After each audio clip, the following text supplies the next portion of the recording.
안녕하세요, 여러분. 이번에 빅데이터 분석 기사로 찾아뵙게 된 박영식 교수입니다. 저를 ADSP에서도 보셨던 분들도 계시고, 그리고 이제 다른 여타 강의에서도 만나신 분들도 계셨을 텐데요. 이번에는 제가 빅데이터 분석 기사 자격증을 강의를 하는 교수로서 여러분들을 찾아뵙게 되었습니다. 네, 이번에 대한 강의로 바로 시작을 하도록 하겠습니다. 네. 첫 번째 1과목이죠. 1과목의 경우에는 빅데이터 분석 기획입니다. 올라가면 네, 아마 처음에 여러분들이 보시면 빅데이터 분석 기사와 그리고 이제 빅데이터에 해당하는 다른 ADSP와에 대한 내용이 상당히 겹칠 것이라는 것을 여러분들이 많이 알고 계실 수 있는데요. 근데 내용 자체가 겹치더라도 조금 더 확장된 개념이시다 보니까 앞에 있는 내용을 꼼꼼하게 제가 한번 다시 ADSP에 대한 내용과 그리고 좀 더 확장된 내용을 어떻게 출제가 될지에 대해서 말씀을 드리면서 가도록 하겠습니다. 아울러 ADSP를 혹시라도 응시하지 않고 빅데이터 분석 기사만을 응시하시는 학우분들도 계실 수 있으시니까요. 빅데이터 분석 기사에 대한 내용을 보고 ADSP는 여기서 조금 더 덜 나오는구나 라고 받아들여 주시면 감사하겠습니다. 가볼까요? 갑니다. 자, 빅데이터의 이해죠. 빅데이터의 이해인데 학습 목표라든가 이런 건 조금 넘어가도록 하고요. 제가 말씀드린 것처럼 조금 이해가 되는 저의 강의법으로 말씀을 드릴게요. 첫 번째, 데이터라는 것에 지금 이 자격증은 뭐죠? 이 자격증은 빅데이터 분석 기사죠. 빅데이터 분석 기사니까 여기에 해당하는 데이터, 빅데이터라고 하는 것에 대한 정의를 먼저 묻는 형태가 나오게 됩니다. 그럼 여러분 어떻게 될까요? 데이터의 특성은 그냥 다른 거는 모르겠고 뭐예요? 사실이라는 것을 여러분들이 기억하시면 돼요. Fact, Raw Material. 그쵸? 이거고요. 추론과 예측, 전망, 추정을 위한 근거다. 근거. 만약에 ADSP를 보신 분들이라고 하면 조금 더 편안하게 넘어가셨을 내용들이 빅데이터 분석 기사에서는 하나하나 꼼꼼히 봐주셔야 되는 것을 볼 수 있습니다. 자, 계속해서 볼게요. 자, 데이터의 정의인데 데이터라는 말이 어디에서 유래됐거나 하는 것은 솔직하게 여기까지는 보실 필요는 없을 것 같아요. 이것은 보실 필요가 없고요. 그 다음에 데이터를 구분하는 기준을 유형으로 두게 되면 여러분 다 아십니다. 뭐죠? 정성적인 데이터와 정량적인 데이터가 있다. 그럼 이 데이터를 두 개를 보면 정량적인 것은 약간 수치형에 해당하는 데이터이고 3과목에서 보시겠지만 수치형의 경우에는 두 가지가 나눠지는데 제가 뭐라 그랬죠? 저희가 실수형이 있고요. 그 다음에 정수형이 있지요. 실수형의 경우에는 뭐예요? 얘가 다름 아닌 3과목에서 볼 수 있는 연속적인 데이터이고요. 얘는 뭐죠?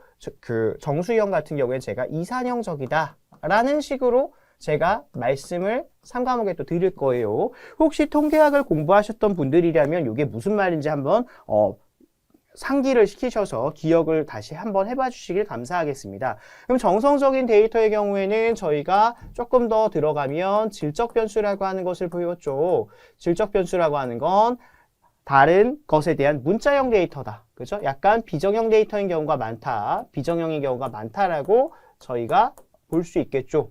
그죠? 볼 수 있겠죠. 이런 식으로 저희가 하면 됩니다. 근데 지금 1과목에서는 거기까지 묻지는 않아요. 1과목에서는 거기까지 묻지는 않는데 그럼 데이터의 형태에 두게 되면 암묵지와 형식지로 구분할 수 있다.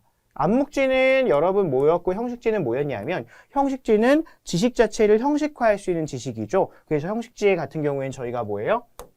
그런 게 있잖아요. 보고서라든가 재무제표라든가 그러한 사례가 나올 거고 뭐예요? 보고서나 재무제표 같은 게 나올 것이고, 그죠?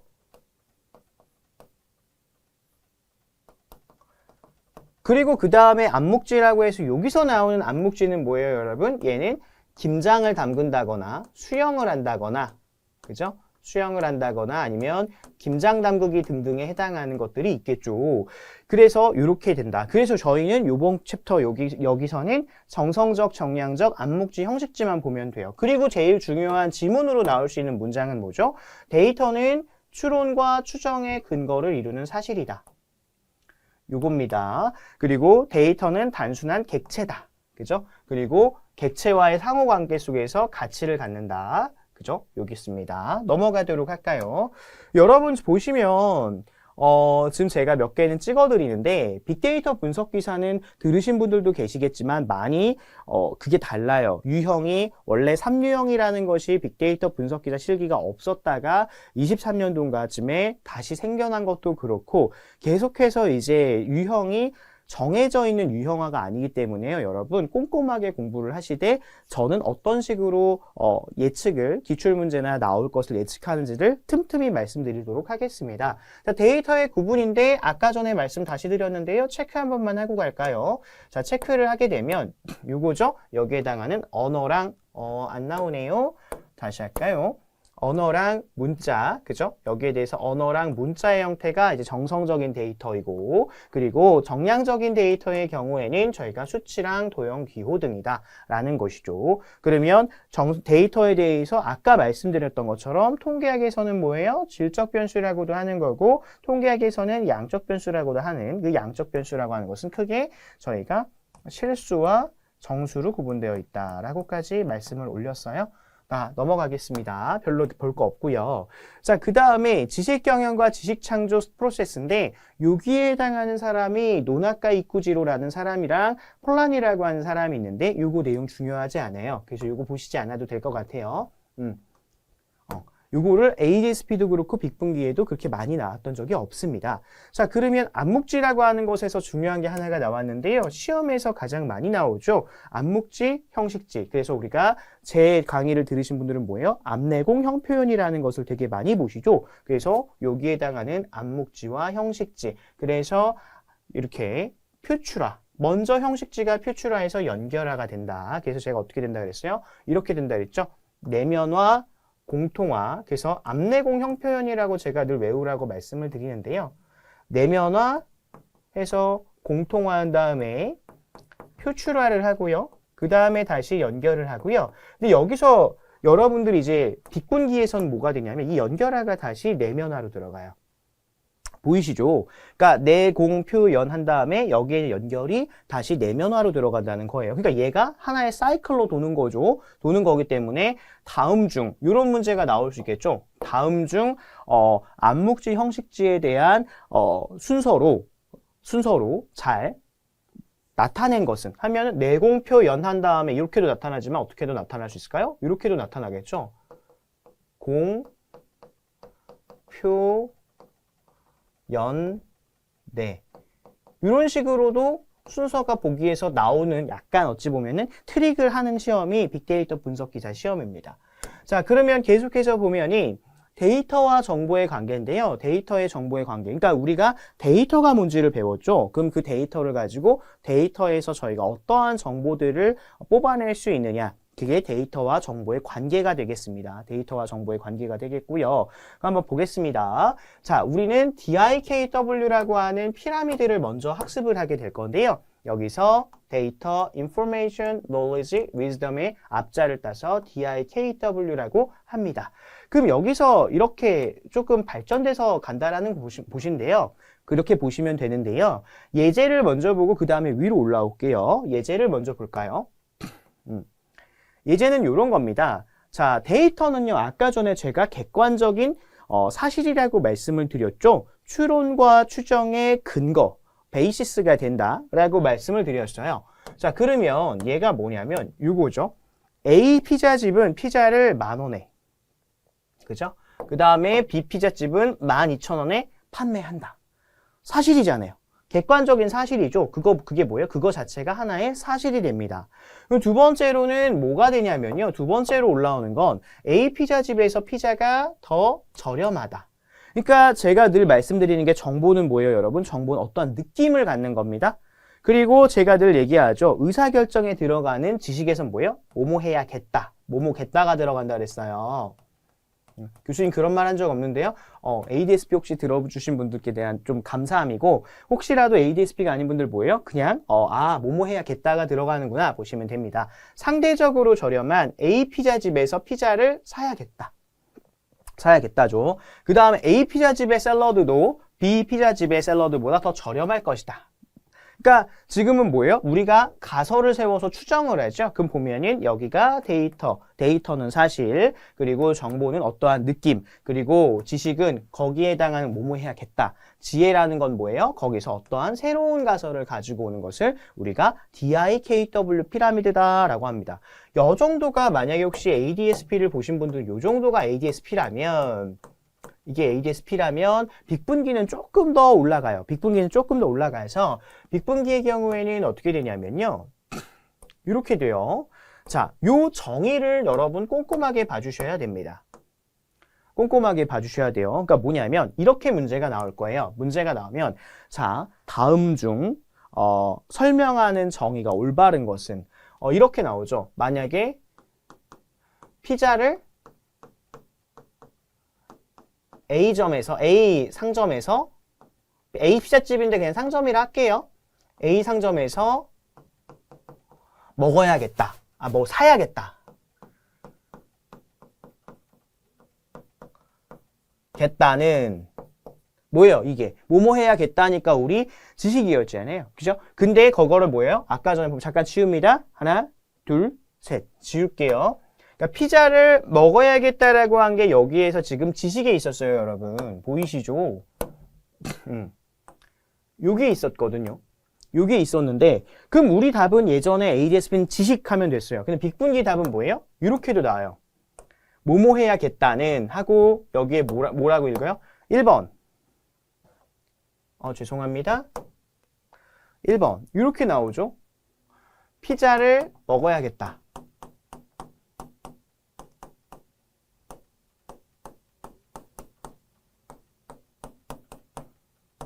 1번. 객관적인 사실로서 다른 형태의 자료들과 연결되어야 중요성이 높아지는 사례를 의미한다. 정의를 의미한다. 2번. 개인 경험을 결합하여 고유의 지식으로 내재한 것으로서 데이터를 통해 구조화된 유의미한 정보를 토대로 한 것의 사례이다. 그럼 답은 뭐죠? 답은 2번이 되잖아요. 이해되셨죠? 문제 이렇게 나온다라는 거예요. 자, 지나갑니다. 자, 그쵸? 그러니까 앞에 있는 정의도 상당히 꼼꼼하게 봐주십시오. 자, 그 다음에 뭐냐면, 자, 여러분 이런 거죠. 우리가 빅데이터라는 것을 보면 처음에 지금 학습하는 순서가 빅데이터라는 것이 있으니까 우리는 그러면 데이터가 뭐예요? 들어가는 거죠. 그러면 우리는 그러면 데이터 네가 뭐니? 이렇게 된 거고요. 그럼 이 데이터 중에서 데이터에 대한 DIKW를 통해서 데이터와 연관을 주고받는 내용들을 본 것이고요.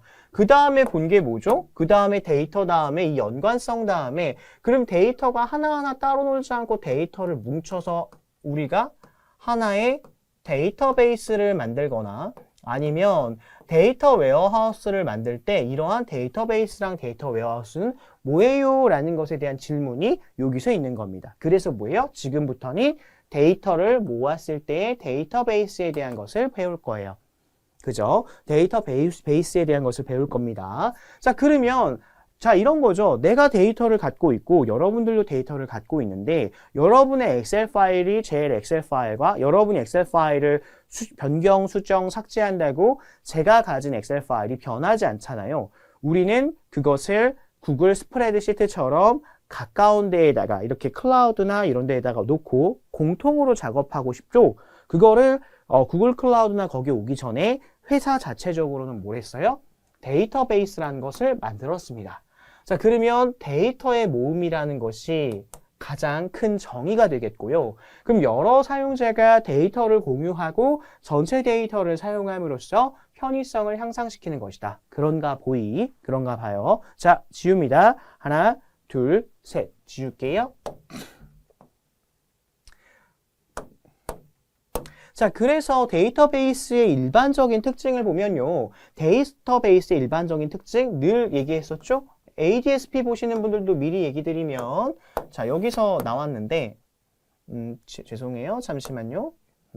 확대를 해드려야겠죠? 잠깐 그냥 쓸까요? 그냥 쓸게요.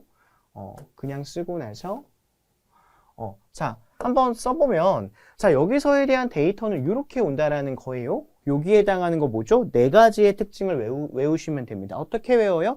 자, 데이터를 처음에 있는데 내가 아니라 같이 쓰고 싶잖아요. 그럼 무슨 데이터예요? 공용 데이터죠. shared 데이터. 나만이 아닌 서로 다른 사용자가 같이 쓰고 싶어요. 이게 중요하죠. 근데 그 다음에 뭐예요? 그럼 그 데이터를 쓰고 끝나나? 아니죠. 데이터가 변화가 됐으면 변경된 사항을 저장이 돼야 저희가 쓰니까 우린 늘 저장이라고 하고요. 영어 잘 기억하세요. 저장에는 스토어가 있고요. 레포지토리가 있는데 스토어는 단순한 저장을 의미한 영단어죠. 그래서 단순하게 저장을 하는 거고. 근데 예를 들어서 우리가 회사라고 하면 학교라고 하면 1학년, 2학년에 해당하는 자료는 뭐 저기 있는 관리팀장님이 갖고 있고 3학년에 해당하는 것은 박 교수가 갖고 있고 4학년 대학교 4학년에 해당하는 것은 뭐 다른 뭐 관리기획실이 갖고 있다라고 칠게요. 관리본부 여기 기획조정실이 예를 들어서 그거 통합해야겠죠. 그래야 다 보잖아요. 동일한 데이터가 중첩되지 않게 그렇게 해서 저희가 저장을 하고요. 변화하는 데이터입니다. 데이터베이스에 대한 존재하는 내용은 늘 현 시점으로 나타나지만 저희가 변화가 가능한 거죠. 변화가 가능하다는 건 뭐예요? 예를 들어 오늘 날짜가 월요일이에요. 근데 내일 모레 수요일인데 수요일 날 데이터를 바꿨으면 그게 바뀌는 거죠. 그리고 두 번째로는 또 이럴 수도 있죠. 예를 들어 주식 데이터를 우리가 수집하거나 시계열 데이터를 수집할 텐데 주식 날짜가 월요일에 해당하는 주식 삼성전자의 주식 가격이 얼마인데 그 다음에 금요일에 해당하는 가격이 또 얼마로 이렇게 올랐어요. 그럼 금요일에 해당하는 정보를 넣어줘야 되기 때문에 변화할 수 있는 데이터잖아요. 그죠? 그 특징을 얘기한다라고 말씀을 드릴 수 있어요. 자, 넘어갑니다. 자, 그러면 데이터베이스라고 하는 것은 다양한 측면에서의 특징이 있잖아요. 그게 뭐냐면 정보의 축적 및 전달 측면, 그죠? 그 다음에 밑에서 다른 측면들을 볼 건데 여기에서 시험 문제가 어떻게 나오냐면은 그냥 이거는 시험 문제를 위한 문제입니다. 자, 정보의 축적, 다음 중 데이터베이스의 정보의 축적 및 전달 측면에서에 대한 특징으로 옳지 않은 것은 자 1번 자 뭐냐면 기계가독성, 검색가독성, 원격조작성인데요. 이렇게 전 그냥 앞글자 따서요. 별건 아니고요. 아유 기검어요. 검언 이렇게 하는데요. 뭐 어려운 건 아니고 우리가 데이터베이스라는 것을 만들면 얘가 어떻게 돼야 돼요? 여러 가지에 대한 데이터가 통합된 거다 보니까 검색이 잘 돼야겠죠? 검색가독성이에요, 여러분. 그리고 기계가독성이라는 것을 하는 것은 우리가 데이터를 넣었을 때 그 기계가 알아듣게끔, 읽게끔 돼야 되잖아요. 그래서 일정한 형식에 따라서 컴퓨터 등의 정보 처리기가 읽고 쓸 수 있다는 거고요. 그다음 원격 조작성이라고 하는 건 예를 들어 우리의 IT 서버가 물리적으로 IT팀에 있어요. 그죠? IT팀에 물리적인 서버가 있죠. 근데 이 물리적인 서버를 굳이 옆에 있지 않고 다른 예를 들어 우리가 사옥을 뭐 10층짜리를 쓴다. 그럼 2층에 IT팀에 서버가 있다라고 하면은 14층에서도 10층에서도 다른 층에서도 쓸 수 있어야 되잖아요. 그게 뭐죠? 원격 조작성을 의미합니다. 보이나요? 보이죠? 자, 갈까요? 그럼 나머지에 대한 것을 말씀을 드려볼게요. 나머지에 대한 것은 정보 이용적인 측면과 이제 기업 내부에 대한 어떻게 사용했는지에 대한 것을 볼 건데요. 계속해서 가겠습니다. 자, 정보 이용 측면에서는 그러니까 사용자 이거 당연한 얘기인데 시험에서 잘 나오진 않았거든요. 시험에서 잘 나오진 않았었는데 근데 보시면 좀 한번 읽어는 보세요. 자, 정보 이용 측면에서는 사용자 정보 요구에 따른 다양한 정보를 신속 정확하게 획득할 수 있다. 뭐 그러겠죠. 그러려고 만든 거고 원하는 정보를 정확하고 경제적, 즉 짧게 그죠? 내가 여러 코드나 여러 말을 쓰지 않고도 정보 관리에서도 당연히 저장 검색 관리가 쉽겠죠. 일정한 법칙에 따라서. 그러니까 이 일정한 법칙에 따른 게 아까 전에 정보의 데이터베이스에서의 전달적인 측면에서도 비슷하게 나오는 거고요. 그리고 뭐 여러 가지 그죠? 네트워크 기술의 발전을 뭐 이렇게 이끌고 리딩하고 이끄는 거죠. 그에 크게 기여할 수 있다. 그런가 보이. 그럼 이제 데이터가 무엇인지에 대해서 배웠고 그 다음에 데이터를 의 관계를 보는 DIKW를 봤고요. 이제 데이터 간의 모음, 데이터베이스를 보는데 그럼 기업에서 과거부터 현재까지 역사적으로 어떻게 살펴봤는지를 보겠습니다. 자, 볼게요. 근데 이 역사적으로 살펴보는 것은 아직까지는 시험 문제로 뭐 이렇게 중요하게 다뤄진 적은 없어요. 그냥 개론이니까 여기선 힘 빼고 들으셔도 좋습니다. 아까까지 말씀드렸던 내용들은 기억하셔야 되는 거고요. 갑니다. 자, 1990년도에서는 일단 여기서 MIS라고 하는데 제가 박사를 MIS에서 했지요. MIS에서 하고 있는데 경영정보 시스템이에요. 그래서 기업 활동의 영역별로 구축되던 시스템들이 데이터 마이닝 등의 기술로 생산 자동화와 통합 자동화의 형태로 등장한 거고요. 그 단순 자동화에 치우친 시스템을 OLTP, 그죠? 트랜잭션이 여기 들어가요. 어떠한 것을 주고받는 형태, 이 트랜잭션이라는 말 자체가 상당히 추상적이라서 처음 들으시는 분들은 잘 이해가 되셨으면 좋겠습니다. 근데 제가 지금 시연이나 컴퓨터 시연을 해서 보여드리기가 어려운 지금 이렇게 시험 문제를 필기니까 하잖아요. 그래서 이해가 안 되시면 어느 정도는 암기하시고 넘어가셔라 라고 말씀을 또 드릴게요. 자, 그러면 지금 이제 OLTP는 트랜잭션이고요. 단순한 정보가 아니라 분석이, 그죠? 색깔 바꿔드릴게요. 분석이 되는 경우에는, 이렇게 분석이 중심이 되는 경우에는 OLAP라고 합니다. 여기에 A는 애널리틱이 들어가겠죠? 분석이니까요. 밑에 볼게요. 자, 내려가겠습니다. 그럼 얘가 볼게요. 자, 지웁니다. 하나, 둘, 셋. 자, 볼게요. 자, 그러면 이렇게 되는 거거든요. OLTP와 OLAP의 비교. 이렇게 되는 거죠. 자, OLTP라고 하는 거는 트랜잭션 지향의 어플리케이션을 말하는 거고요. 그럼 정보 시스템에서 데이터의 기입 및 트랜잭션. 말 그대로 이 트랜잭션이라고 하는 건 금융 거래로도 정의가 할 수 있는 건데, 예를 들어 이런 거랑 똑같아요. 우리가 어떠한 통장이 있어요. 그 통장에서 돈을 넣고 빼고 입금, 출금, 계좌이체 받고 그 내역서에 대한 그 결과들만 있는 상태. 그죠? 그 상태가 뭡니까? 트랜잭션에 해당하는 상태예요. 아, 교수님 그러면 어떠한 로그 데이터라든가 트랜잭션에 대한 거래라든가 컴퓨터에 송수신을 어떻게 주고받았는지에 대한 내용 따위가 그게 뭐예요? 그게 OLTP가 되겠군요. 그렇게 이해하시면 돼요. 맞죠? 근데 OLAP는 좀 달라요. OLAP는 조금 다른 내용인데 여기 보면 애널리티컬이 들어가죠? 그래서 제가 OLAP라고 얘기를 했죠. 자, 그래서 최종 사용자가 다차원 정보에 직접 접근해서 대화식으로 정보를 분석하고 의사결정에 활용하는 과정에서 됐다. 즉, 사용자가 정보를 대화식으로 분석하는 거예요. 그죠? 그러니까 OLTP에서에 대한 OLTP가 먼저 되고요. 보시면 잠깐 빨간색으로 그냥 파란색으로 할까요? 자, OLTP에서 이렇게 처리된 트랜잭션 데이터를 분석해서 그러니까 이게 이미 있는 거죠. 빨간색인 얘가 이미 있는 겁니다. 얘가 이미 선결적으로 있고요. 선제적으로 있고 그 다음에 얘가 후로 들어오는 거죠. 그죠? 분석해서 제품의 판매 추이, 구매 성향 파악, 재무 회계 분석 등을 프로세싱하는 것을 의미한다. 자, 이거 중요합니다. 이거 중요해요. 요 한마디. OLTP가 데이터 갱신의 위주라면 OLAP는 뭐예요? 데이터가 어떻게 판매 추이 등등이 되니까 이제 조회가 되는 위주라고 볼 수 있다. 요 한 문장이 제일 중요해요. 당연하겠죠? 당연하겠죠? 그죠? 넘어갑니다. 넘어가죠. 자, 그러면 OLAP와 OLTP를 비교하는 문제가 막 이렇게 많이 나왔던 적은 제 기억에는 없었던 것 같아요. 근데 한번 여러분들이 이해가 안 되실 수 있으니 특징적인 것만 하고 살펴보고 가자고요. 근데 이게 시험에서는 그렇게까지 나오진 않았었어요. 나오진 않았었으니까 여러분들이 보시기에 교수님 이거 꼭 봐야 되나요? 라고 하시면 뭐 조금 편안하게 보시면 될 것 같습니다. 자, 그럼 OLAP의 경우에는 당연히 단순해요. 왜냐하면 데이터가 트랜잭션 데이터가 입금, 출금, 입금, 출금, 입금, 출금 이렇게 있어서 얘가 복잡하다면요. OLAP는 뭐예요? 이렇게 되는 거죠. 얘가 시간이 되고 얘가 거래량이 된다라고 하면은 양이라고 하면 카운트가 된다라고 하면은 아침에 대해서 9시 개장했을 때 은행에서 막 사람들이 많이 하다가 점심시간에 절정이 되고 그다음 내려가네. 이러한 형태를 띠네. 보기에 단순해 보일 수 있죠? 데이터의 구조가. 그래서 보기에 단순해 보일 수 있죠. 그리고 데이터의 갱신적인 측면에서 얘는 이렇게 보면 주기성을 갖고 있고요. 정적이겠죠. 얘는 팍 들어오니까 얘는 어떻게 돼요? 더 동적이고 순간적이 될 거고요.